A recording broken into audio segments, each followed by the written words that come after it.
you want to fight and you want to send a contract, send one to me. I will take a few weeks break from living my retired life to kick the living out of a goofy, entitled dickhead like you. You know my name, Andrew Tate. Google it if you want to know more. Any day, any.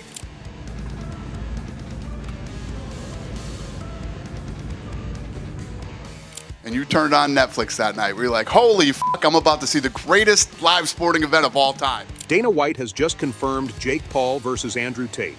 And honestly, this is the showdown we've all been waiting for. But let's be real here. This isn't just another one of Jake's carefully curated stunts where he fights a guy who's either retired, irrelevant, or just happy to collect a paycheck. No, this time Jake's stepping into the ring with Andrew Tate, a guy who's not only in his prime, but also knows how to throw punches that hurt. Not just physically, but existentially. Nobody's sitting down right now. Good reason.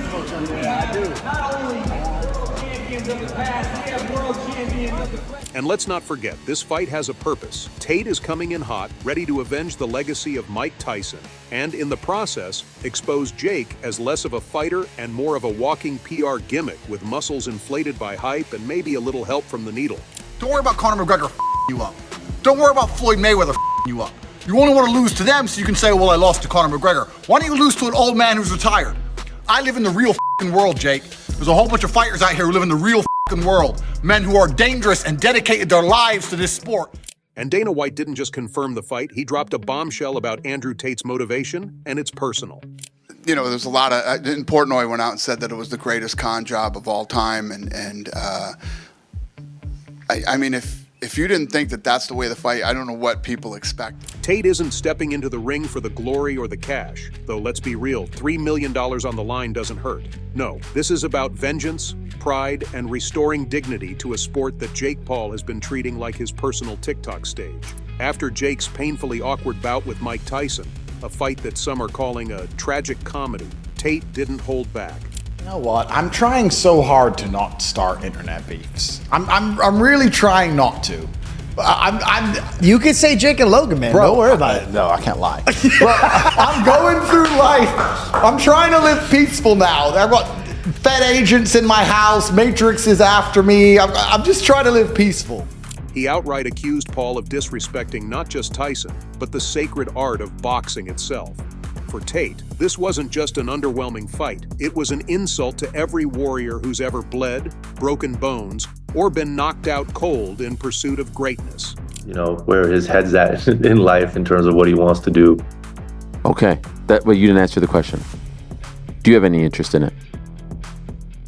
I don't know. I mean, Andrew's messaged me over the past few days, and let's not sugarcoat it. Jake's fight with Tyson was more theater than sport. Tyson, at nearly 60, hobbled into the ring with a knee brace and still gave Jake a run for his money. But did Jake walk out humbled? Oh no. He strutted around like he'd just unified all the belts, crowning himself the greatest showman in boxing. The backlash was swift and brutal. Critics called it a farce. Fans ripped him apart online. And even Tyson fans felt their idol had been reduced to a pawn in Jake's never-ending clout chase. But here comes Andrew Tate, stepping out of retirement like a gladiator from the Coliseum, ready to do what Tyson couldn't, shut Jake Paul up for good.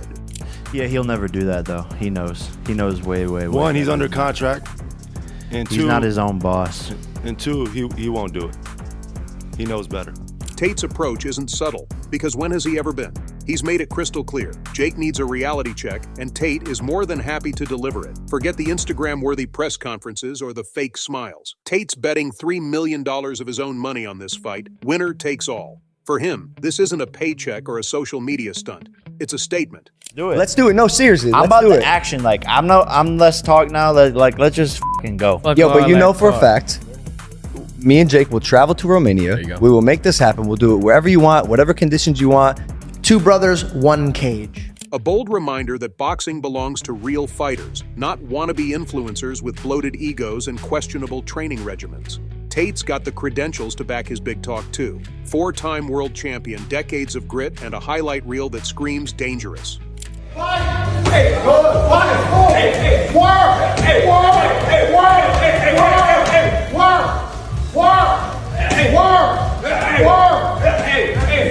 Keep going. Come on, work. Let's go. Work. And then there's Jake. Oh, Jake. the walking, talking embodiment of a modern boxing era nobody asked for.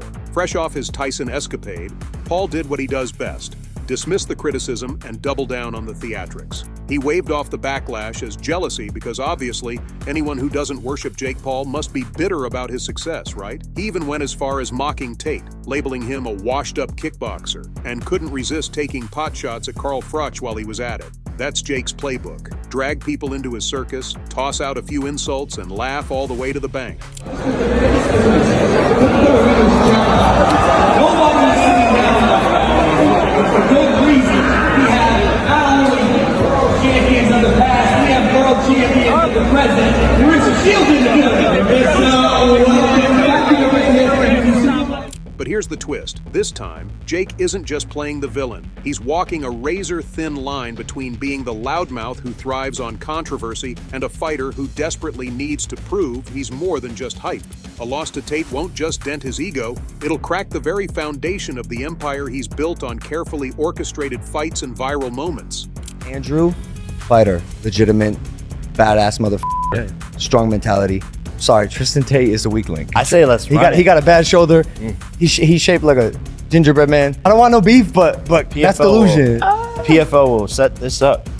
A MMA double tag team match. 10 million for everybody. You might have a fight. You might have a fight. And we all know Dana White isn't just a promoter. He's the chess master of combat sports, and Jake Paul versus Andrew Tate, that's his latest checkmate.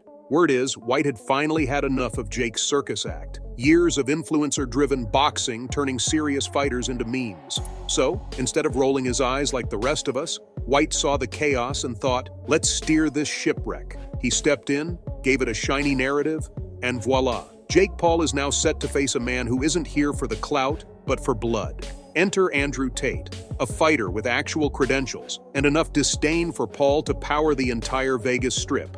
Logan's an idiot. Jake is actually quite a nice guy. I met Jake and he's actually quite a nice guy.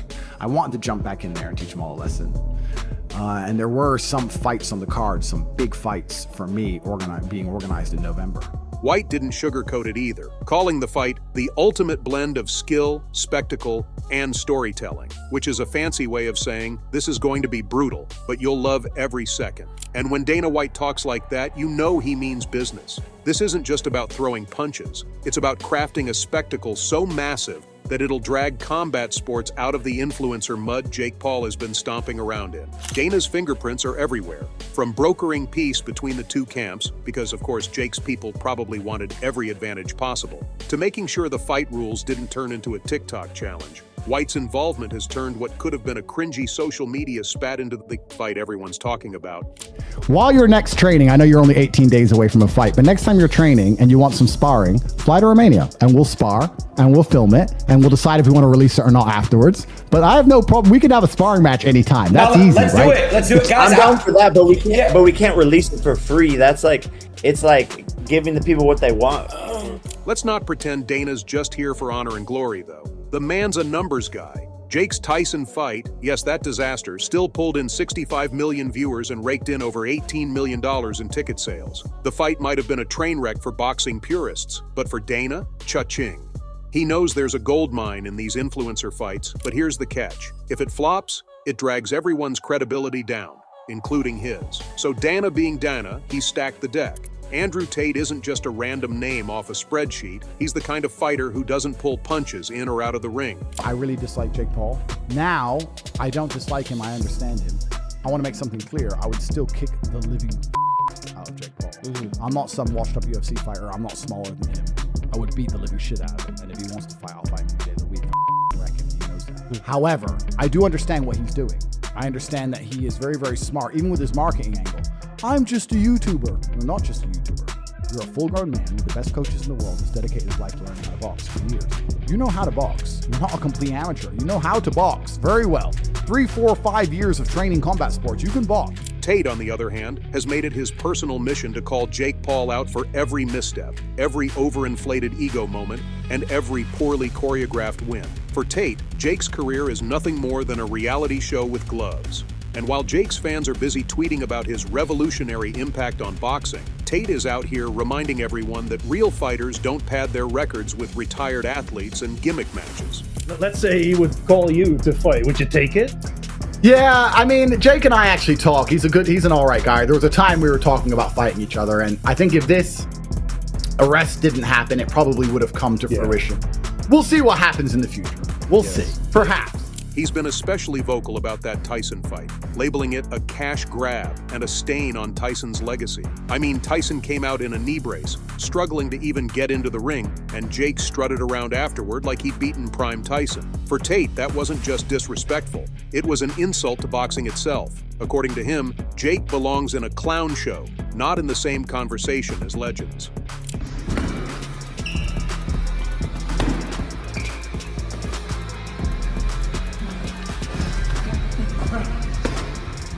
And Tate isn't all talk.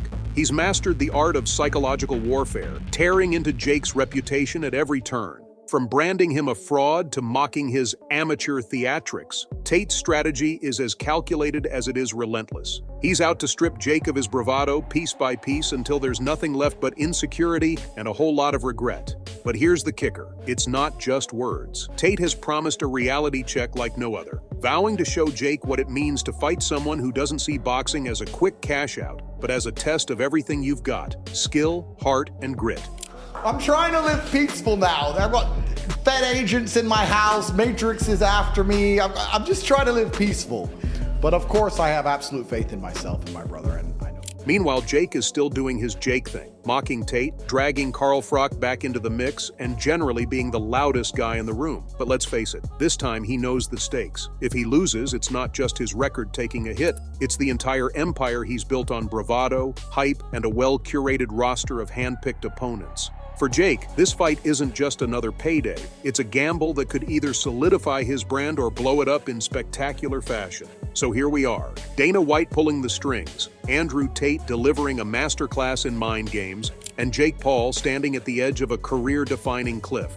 This isn't just a fight, it's a battle for what combat sports will look like in the future. Will it belong to real fighters with scars to prove it, or will the influencers keep running the show? One thing's for sure, when the bell rings, the gloves won't be the only things coming off.